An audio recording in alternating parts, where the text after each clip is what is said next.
In the cold open to the 1978 film Grease, alleged teens Danny and Sandy spend their summer together, kissing, playing with sand, getting splashed by water.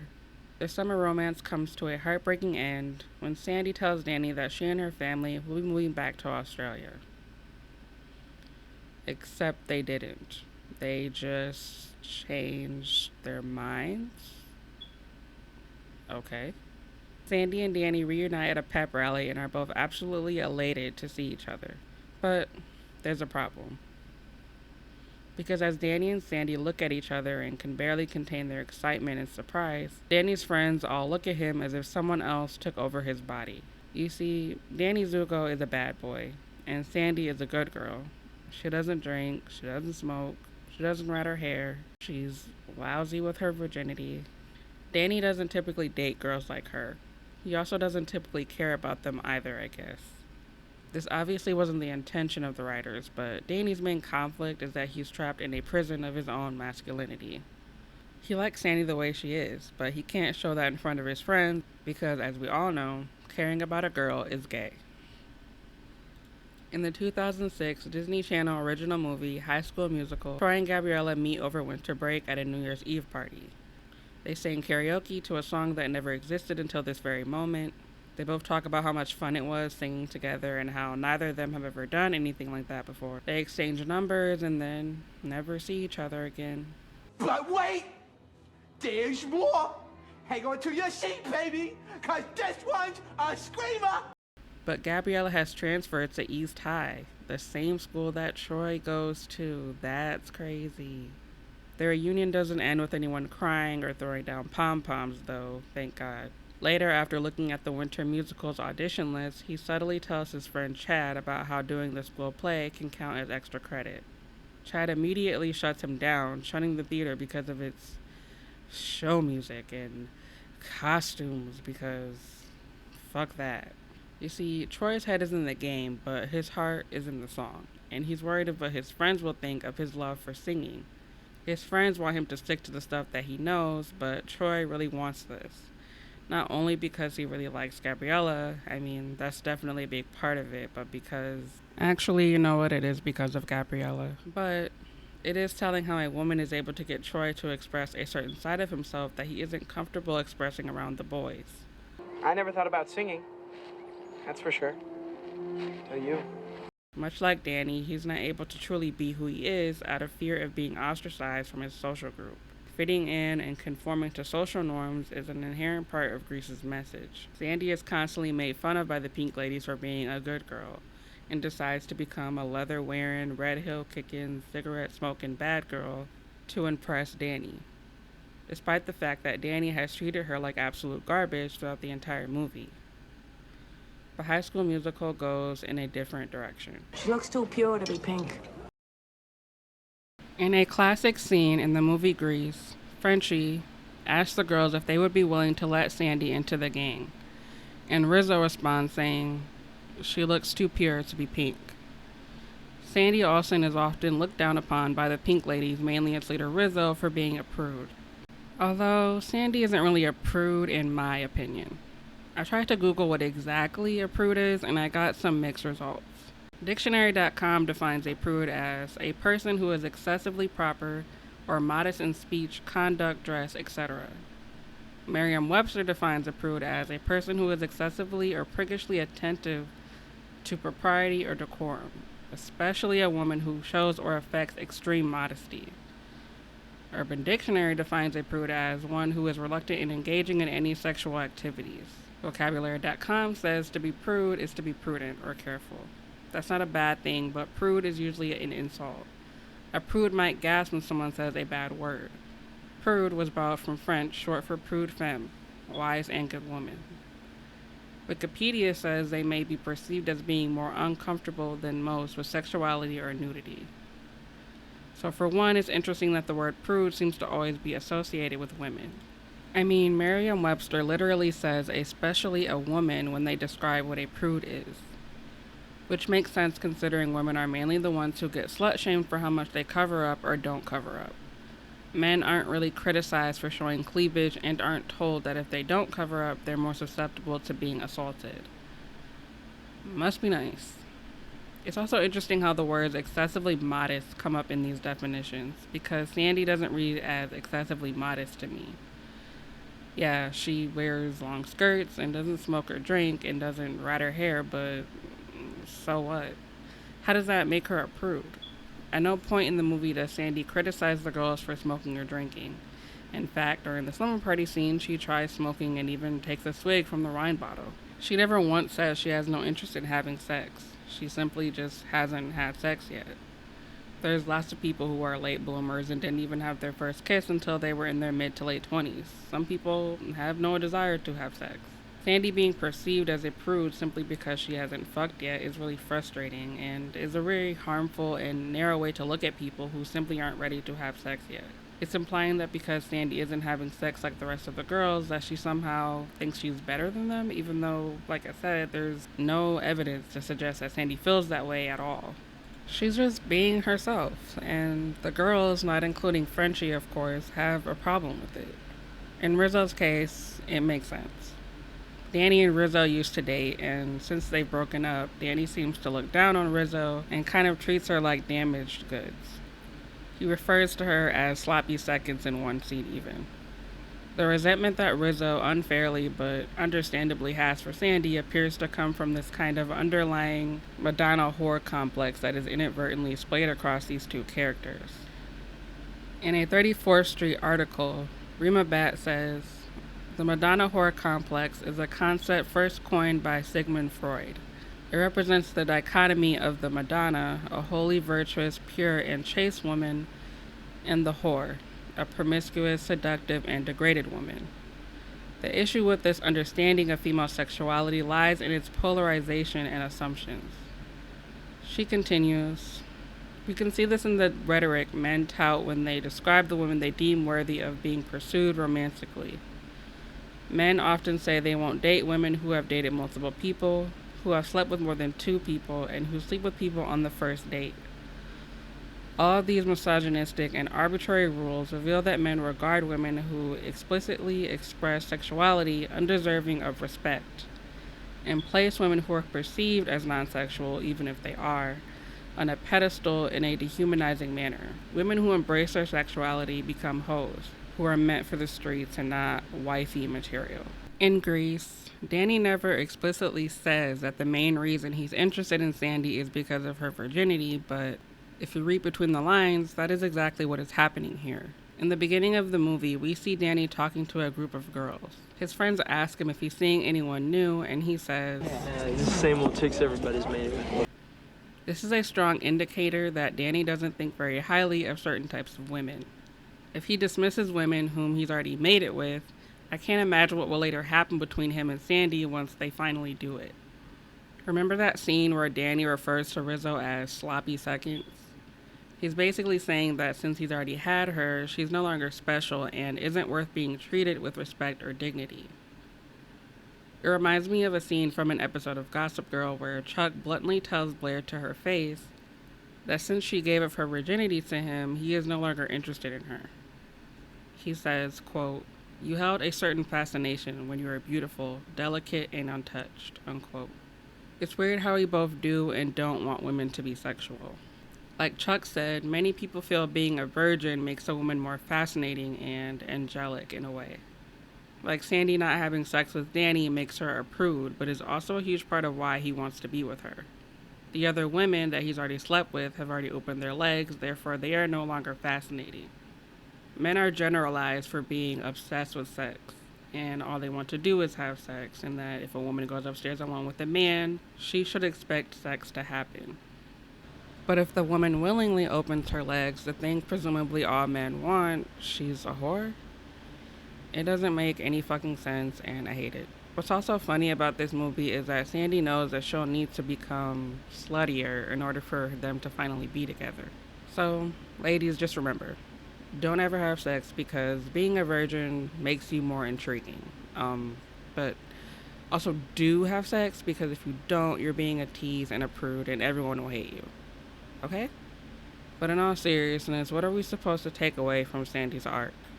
Is it that the status quo is correct actually, and that if a guy attempts to assault you at a drive-in and then sing a dumbass fucking song about how it's your fault somehow, you should put in time and effort to completely change who you look and who you are for that guy? I know this point has already been belabored. I'm not the first person to criticize this part of the movie, and I won't be the last, but I still feel like it's important to point out how fucked up that is. People try to say that Danny changed for her too, as if him joining a sports team and putting on a Letterman jacket is on the same level as what Sandy did. Sure, he does go to lengths to join a sports team to impress Sandy, but let's not forget that he takes off his Letterman jacket and throws it to the side the minute Sandy enters the scene with her leather pants, implying that Sandy is the one who should change, not Danny. In High School Musical, Gabriella is a brainiac who apparently got made fun of at her old school for being a freaky genius girl. I don't want to be the school's freaky genius girl again. Which, if that's what the bullies at her old school consider an insult, that is the nicest insult ever.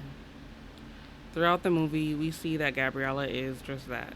She's extremely book smart and is almost a perfect example of the brainy brunette trope. And if Gabriella is the brainy brunette, then Sharpay, of course, is the dumb blonde. At least in a sense. The fact that Sharpay puts a lot of time and effort into her appearance, is hyper feminine, and thinks very highly of her appearance, positions her as being dumb and vapid. Although we never see Gabriella putting on makeup or looking at herself favorably in the mirror, we are meant to assume that she doesn't care about that kind of stuff, which positions her as caring more about being smart than being beautiful. Which is always complete bullshit with these tropes because they always cast the most conventionally attractive women to embody the not like other girls persona. And we can obviously see that Gabriella has on just as much makeup as Sharpay because it's a movie and the filmmakers aren't going to just not put pounds of makeup on the actresses' faces. I mean, look at Kelsey. We're meant to think she's ugly because she wears glasses and tends to hide her hair under a hat. She's got glasses and a ponytail. But she still clearly has on makeup and is very pretty. So yes, High School Musical still upholds some pretty regressive tropes. It plays on the blonde versus brunette trope, which sadly still pops up in a lot of movies and TV shows today.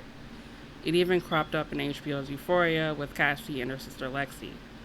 The show tries to code Lexi as ugly because she's a brunette with tiny boobs, but she's still pretty. I mean, not any less pretty than her sister. But because Cassie is hyper feminine, spends a lot of time on her appearance, and gets a lot of attention from boys, we're not supposed to relate to her. We're meant to relate to Lexi because she's supposed to represent every woman. The trope is annoying to me mainly because I'm tired of writers acting like being a brunette somehow makes you marginalized or something.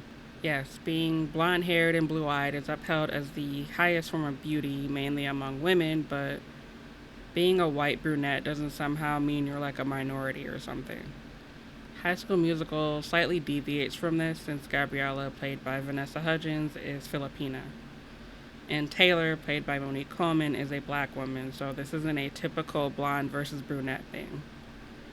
The difference between High School Musical and Grease, however, is that, for one, Grease is very white. And two, the movie doesn't end with Gabriella changing who she is to fit in with the other girls. In fact, she embraces being a brainiac and has friends who don't make fun of her for being book smart. It does suck that Taylor seems to look down on cheerleaders and ultimately sees them as vanity-obsessed idiots, but it does seem that Taylor's perception of people who enjoy sports changes a little after this movie. Like, we don't ever see her making comments about speaking cheerleader in the later films. And it is unfortunate that hyperfemininity is being presented under a negative light in this movie. Like, Sharpay isn't nice as it is. She's snobby, entitled, and doesn't like competition despite all the hot takes trying to defend her, saying she's good, actually. But the fact that this movie, including many others, use hyperfemininity as a way to vilify certain types of women is a really harmful message to the young girls who love this movie growing up. But on the plus side, I say it's kind of nice that Sharpay never stops being who she is. Over the course of all three High School Musicals, she continues to love pink and dress in hyper-feminine fashion and never stops loving how she looks. All the girls embrace who they are and are accepted for who they are. And it's a shame that Sandy, who is a genuinely nice and sweet person, wasn't extended the same grace by the writers. Or that Rizzo couldn't end the movie at least trying to soften some of her sharp edges.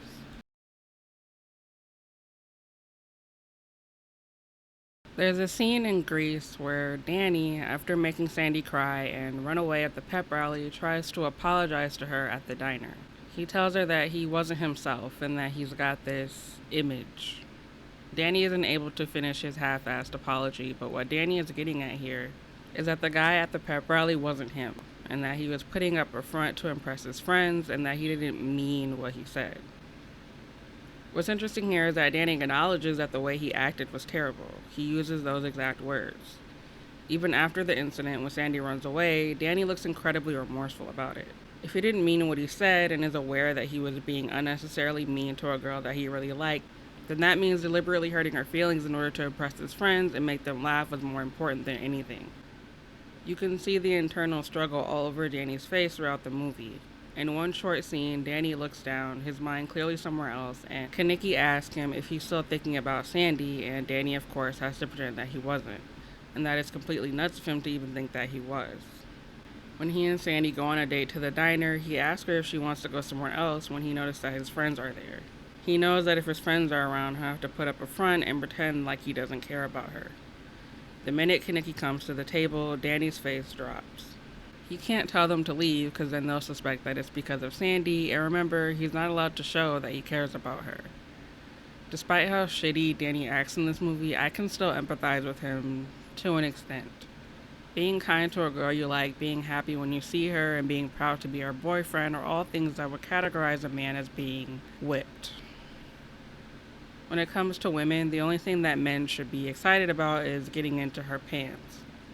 During the opening song, Summer Nights, Danny embellishes some things while telling his friends about what happened between him and Sandy over the summer. Well, she got friendly down in the sand, he says. Oh, she was good. You know what I mean, he says later. Meanwhile, Sandy's telling all the girls about how they stayed up until, wait for it, 10 o'clock. For men, every sexual experience they have, or didn't have in this case, is an amazing one that they should brag about. They should see the women they sleep with or don't sleep with as conquests, and their male friends should applaud them for getting What the hell am I supposed to say? Call it sushi. Another woman's sushi. sushi. Yeah, we'll go with that. There's also a scene with Kaneki and Rizzo where they're making out at some random parking lot, and he pulls out an unused condom he got in 7th grade, implying that he is a virgin. It's never explicitly stated, but you can kind of read between the lines here. And the fact that he has this look of shame on his face when he tells her kind of says it all. So Kaneki hadn't even had sex before Rizzo, but he and the rest of these guys all talk about it as if they've had so much experience. Putsy in one scene asks him about sex when they're all sitting at the diner, so he also hasn't had sex. Have any of these guys had sex? Jesus. Men, especially young men, being expected to be these sexually ferocious animals is not only harmful, but also places this unfair expectation onto men. They're not allowed to not be ready for sex. They're not allowed to be scared to have sex either. Ever notice how in a lot of teen films where there's a heterosexual couple, the woman is almost always the one who's never had sex and the guy has? Teenage boys in a lot of teen films and TV shows are always sexually experienced, and it's the girl who needs to be taught by the sexually active man. This goes back to the Madonna horror complex we talked about earlier, and how there are sadly a lot of men who aren't interested in being with women who have had multiple sexual partners and are maybe more experienced sexually than they are. Going back to Euphoria, Nate's attraction to Maddie comes from the fact that he is led to believe she is a virgin. So yes, I empathize with these guys. They didn't make this world, and it's not their fault that society is the way that it is. However, my empathy dies a little bit when Danny does this shit. Sandy! Oh, Sandy. Oh, Sandy, don't worry about it. Nobody's watching. Believe it or not, people have tried to deny that this scene is an example of sexual assault, which is wild to me. What else would you call it? He forces himself on her and she has to push him off of her. Then she runs away. Danny for some reason felt because he gave her a stupid ring that he was somehow entitled to her sushi. This is an example of male entitlement. Men feeling like they are owed sex after they go on a date with a woman or invite a woman over to their apartment, or in their shitty car in this case. I understand that there are a lot of older people who feel that women should just expect to be assaulted on dates and shouldn't complain about it because that's how men be, but this is precisely the problem. No one should expect that or have to put up with that. And the fact that some people believe it is a reasonable expectation means that you clearly don't think very highly of men. If we all expect men to be these horny, aggressive monsters who will inevitably assault you at a drive-in, then why should anyone be interested in dating them? Women on Twitter who say men are trash get shit for being misandrous, yet the people who give them shit are often the ones who are perpetuating the idea that men are in fact trash. To make matters worse, Danny then sings a dumb fucking song about how he doesn't understand what he did wrong. Danny never apologized to Sandy for what he did, and we're made to think that it's Sandy who feels guilty for leaving him at the drive-in. At least that's how it's framed in the movie. I'm sure there are people who will try to dismiss the problematic elements of this movie by saying, it came out 40 years ago, it was a different time. Just because it was a different time doesn't mean that a lot of the shit that happens in this movie isn't still painfully relevant. As I'm getting older, I'm noticing more and more that time is really just a flat circle, and we continue to need to learn the same lessons over and over again. Now, High School Musical, I feel, takes a much more progressive approach. For one, Troy's conflict doesn't center around him being afraid to express his feelings for a girl. In fact, he proudly expresses his feelings for Gabriella. He has framed photos of her on his nightstand. He's incredibly kind and sweet to her. He respects her, he listens to her, and embraces her when they're together, no matter who's looking. Now, this doesn't make him special. These are all basic things you should expect from a partner in a relationship.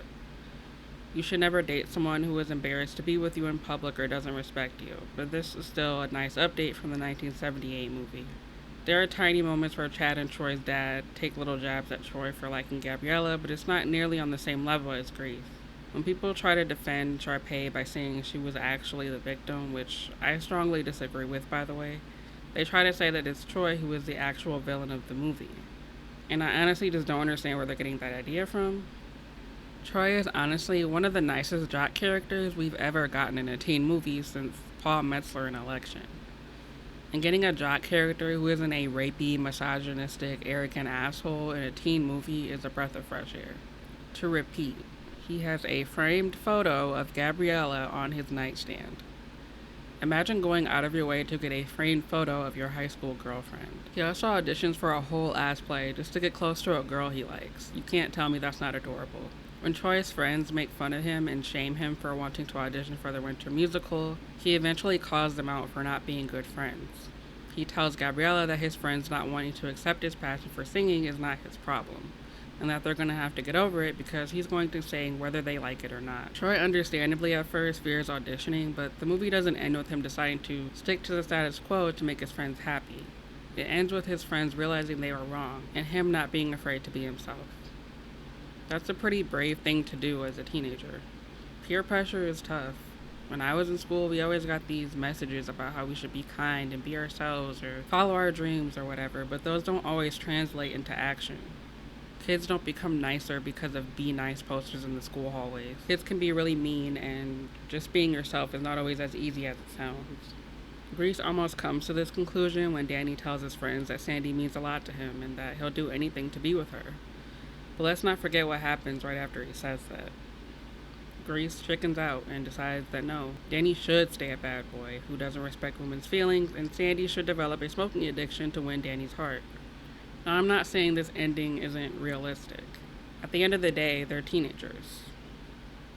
Allegedly. A teenage girl changing her appearance for a shitty guy isn't unheard of. It's a very teenager thing to do.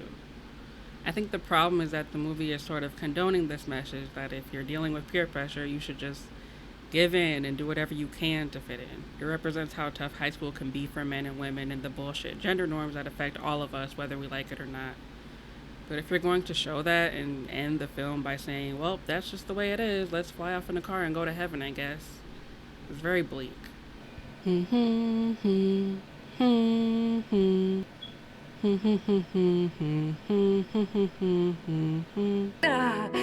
Stop.